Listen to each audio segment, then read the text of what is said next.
बेटी ही जानती है कि पिता दहेज के सामान के लिए कितनी रातें जागता है। मयंक, हमारी शादी को 1 हफ्ता हो गया, लेकिन अब तक मेरा डबल बेड, अलमारी, फ्रिज और दहेज का बाकी सामान अभी तक नहीं खुला है। यहाँ तक कि आप लोगों ने मुझे जो साड़ियाँ और जेवर मुझे दिए थे वो भी अभी तक मुझे नहीं मिले। कहाँ है मेरा सब सामान? रति ने आज अपने पति से अपने सामान के बारे में पूछ ही लिया। अभी वो सब सामान ऊपर के कमरे में रखा है। मयंक ने ठंडा सा उत्तर दे दिया। लेकिन क्यों मयंक? अभी हमें उसमें से किसी चीज की जरूरत नहीं है, सब कुछ तो है कमरे में, फिर नया सामान खोलने का क्या फायदा? लेकिन मयंक, ये सब सामान तो पुराना हो रहा है, और फिर अगर आपको नए सामान की जरूरत नहीं थी तो क्यों मेरे पापा से दहेज के सामान के लिए कहा? रति तड़प कर बोली।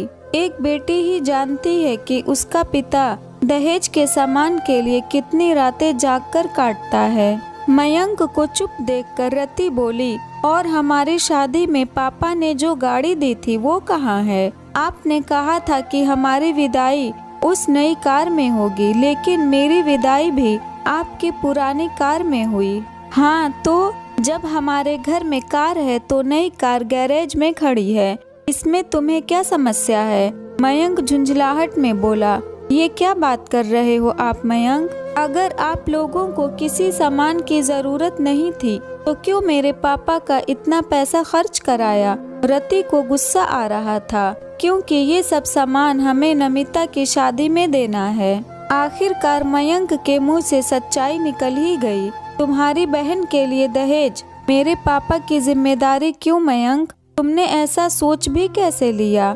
रति चिल्लाई। हाँ, तो हमने दहेज में जो सामान मांगा वो हमारा हो गया, अब हम उसका कुछ भी करें तुम्हें उससे क्या मतलब? ये सब सामान अभी हमारे घर में है, जब जरूरत होगी तब खरीद लेंगे। अभी नमिता का दहेज इकट्ठा करना मेरे वश की बात नहीं, कहकर मयंक लाइट बंद करके सो गया। 2 महीने बाद नमिता की शादी में वो सब सामान दे दिया गया। अब तो रति के सास ससुर ने जैसे ये खेल बना लिया, त्योहार पर रति के मायके से जो सामान आता वो नमिता की ससुराल पहुंच जाता। रति मायके की हर चीज के लिए तरस गई थी।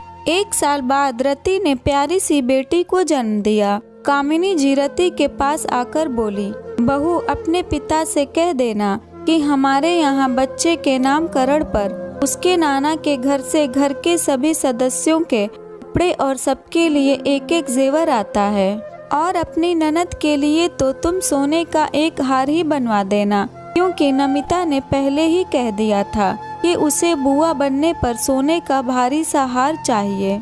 अब मयंक की तो इतनी कमाई है नहीं कि वो उसके लिए हार बनवा दे, इसलिए अपने पिता से कह देना कि वो उसके लिए एक हार ही दे देंगे। मम्मी जी, मैं कोई अलादीन का चिराग नहीं जिसे आप रगड़ो तो उसके अंदर से मेरे पिता जिन बनकर निकलेंगे और आपकी हर इच्छा पूरी कर देंगे। अब बहुत हुआ। अगर मयंक के अंदर अपनी बहन को नेक देने की हिम्मत नहीं थी तो मयंक को पिता नहीं बनना चाहिए था। मम्मी जी, अब मैं चिराग की तरह नहीं घिसूंगी, और ना ही मेरे पापा जिन बनकर आपके सामने मेरे आका नहीं कहेंगे। मैंने अपने तो सारे हक खो दिए, लेकिन अपनी बेटी का कोई हक नहीं छीनने दूंगी। कहकर रति करवट बदल कर लेट गई। कामिनी जी समझ गईं कि अब रति ने बोलना सीख लिया है। अब अपनी बेटी को जो देना है अपनी हैसियत से ही देना होगा। अगर ये स्टोरी आपको अच्छी लगी हो तो इस वीडियो को लाइक करें, और नए हैं तो हमारे चैनल को भी सब्सक्राइब करें।